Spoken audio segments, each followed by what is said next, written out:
Əziz müəllimlər, bildiyiniz kimi artıq biz İhya gecəsinə qədəm basmışıq. Artıq deməli birinci İhya gecəsidir və bizi qarşıda iki İhya gecəsi ilə gözləyir. Bir də ki 27-ci müqəddəs gecə, yəni o da böyük ehtimalla İhya gecəsi, Qədr gecəsi kimi dəyərləndirilə bilər. Çünki rəvayətlərdə, Əhl-i Beytdən gələn rəvayətlərdə də 27-ci gecənin də ola biləcəyi deməli istisna olunmur. Amma mən bu gecənin yəni başqa bir cəhətdə, çünki biz keçmiş dərslərimizdə, keçən ilki Ramazan gecələrində İhyalar haqqında, Qədr gecəsinin əhəmiyyəti haqqında çox danışmışıq. Amma bu dəfə yəni çox qısa olsa da bir cəhətinə işarə edək ki, yəni bu bizim üçün praktik olaraq faydalı olsun bu gecə. Yəni hər bir insan üçün praktik olaraq bunun əhəmiyyəti olsun, bizim həyatımızda yenilik meydana gətirsin. Baxın, yəni gecə ibadəti nə üçün lazımdır? Gecə niyə insan oyaq qalmalıdır? Gecə niyə insan ibadət edərsə, zikr edərsə, daha çox yəni əhəmiyyəti vardır, daha çox fayda, daha çox dəyərlidir, daha çox savabı vardır əgər fiqh dilindən desək. Niyə görə? Bunun səbəbləri olmalıdır. Axı niyə gündüzü yox gecə? Axı niyə məsələn məxsus başqa gecələrdə yox Ramazan gecələrində? Axı niyə deməli Ramazanın bütün gecələrində yox İhya gecələrində? Bunun bir hikmətini axtarmalıdır insan. Bir yəni fəlsəfəsini axtarmalıdır insan, bir mənasını axtarmalıdır insan. Yəni bu gecələr bizim həyatımıza məna verən gecələrdən biridir. Bu gecələr bizim həyatımıza, düşüncələrimizə yön verən gecələrdən biridir. Bu gecələr eyni zamanda tərk etdiyimiz şeyləri doğru bizi çağırır. Yəni hansı şeyləri tərk edəcəyik? Bu gecədən sonra hətta dualarda var. Baxın, İhya və Qədr gecələrindəki olan dualar ki var, orada bəndə üzünü Allaha tutur, deyir, ya Rabbi, bugünkü gecəyə qədər etdiklərimi bağışla. Artıq bu gecədən sonra qərar verdim. Təsmim bilsin nədir? Yəni, özüm, öz iradamla, ixtiyarımla qərar verdim ki, sənin bəndən olacaq. Baxın, deməli, gecə oyaq qalmağın mənası nədir? Niyə insan oyaq qalmalıdır? Niyə yatmamalıdır? Bəziləri elə başa düşür ki, yəni heç yatmaq olmasa, gecənin əvvəlində bir yarım saat, 40 dəqiqə yatır, onun elə də ziyanı yoxdur. O demək deyil ki, sən yəni gecənin hamısını oyaq qal. Yox, gecənin müəyyən hissəsində dur, məsələn, tutaq ki, 11-dən 12-yə qədər məsələn, görürsən, yorğunsan, qala bilməyəcəksən, müəyyən qədər yarım saat yat, sonra dur, gecə ibadətlərlə məşğul. Oyaq olmaqdan məqsəd ağcaq olmaqdır. Yəni, sən bugün öz ruhundan agah olmalısan, xəbərdar olmalısan. Bugün qərar verməlisən, niyyət etməlisən ki, sən səni dəyişəcəksən. Yəni, mən özümü bugün dəyişməliyəm bu gecə. Bu gecə özümü hazır etməliyəm. Bu gecə özüm olmalıyam. Bu gecəni özüm üçün qərarlaşdırmalıyam. Bu gecə sənin gecəndir. Bu gecə bəndənin gecəsidir. Bəndənin Allah olan gecəsidir. Və ayəni indi zikr eləyəndə görəcəksiniz ki, Allah Peyğəmbərə deyir ki, bu gecə sənin üçün nafilədir. Bu gecə sənin gecəndir. Yəni gecə ibadətləri Peyğəmbərə vacib idi, amma digər müsəlmanlara və möminlərə vacib deyildi, müstəhəb idi. Bütün gecə namazlarını Peyğəmbər qılırdı. Niyə görə?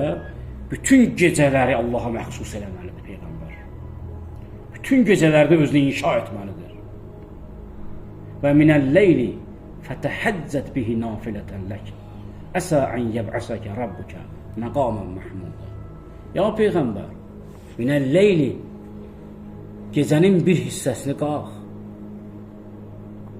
O gecənin bir hissəsini ibadətə həsr elə. Nafilə olaraq əsə ən yəb'asəkə rabbukə məqamən məhmudə. Əgər sən bu gecəni ibadətə həsr etsən, bu gecəni özünlə Allah arasında olan ixtilata həsr etsən, özünlə Allah arasında olan razı-niyaza həsr etsən, zikrə həsr etsən, umulur ki, gözlənilir ki, sənin Rəbbin səni çox bəyənilmiş bir məqama qaldırsın. ucalsın. Deməli, bu gecələrdə də yaxşı olar ki, Ramazanın bütün gecələrində gecə namazlarını bəndə qılsın, 11 rükətdir. Və məxsusən İhya gecəsinin namazını qılandan sonra, gecənin yarısından sonra, İhya gecəsinin namazı internetdən yazsanız çıxacaq. Yəni 2 rükətdir, hər rükətdə deməli, bəli, ixlas var. Baxın, yəni orada hamısı qeyd olunub, hansı zikirləri demək lazımdır. Yəni, o zikirləri deyəndən sonra, yəni, insan özünün də zikirləri var. Öz istəyi ilə, öz arzusu ilə, öz dilində, öz qəlbindən gələn, öz deməli, niyyətindən doğan, yəni, özünün istədiyi, özü olduğu dualar, onları eləsin. O demək deyil ki, biz elə ancaq rəvayətlərdə hansı dualar gəlib, onları edək. Xeyr, gecəni yəni, itaatla keçirəcəksən, ibadətlə keçirəcəksən, yəni həmin gecəni özünə həsr edəcəksən, yəni özünü inşa etməyə. Bu gecə sənin inşa olmağın üçün İhya adlanır. İhya sözünün mənası oyaq qalmaqdır. Niyə oyaq qalmaq? İnşa olmağın üçün. İnşa olmağın nə üçündür? Ruhun buna ehtiyacı vardır. Ruhun inşa olsun, ayılsın. Yəni, nəyə görə ayılsın? Allahın əzəmətini müşahidə eləmək üçün. Ruhun dərinliklərində Allahı görmək üçün. Allahla tək qalmaq üçün.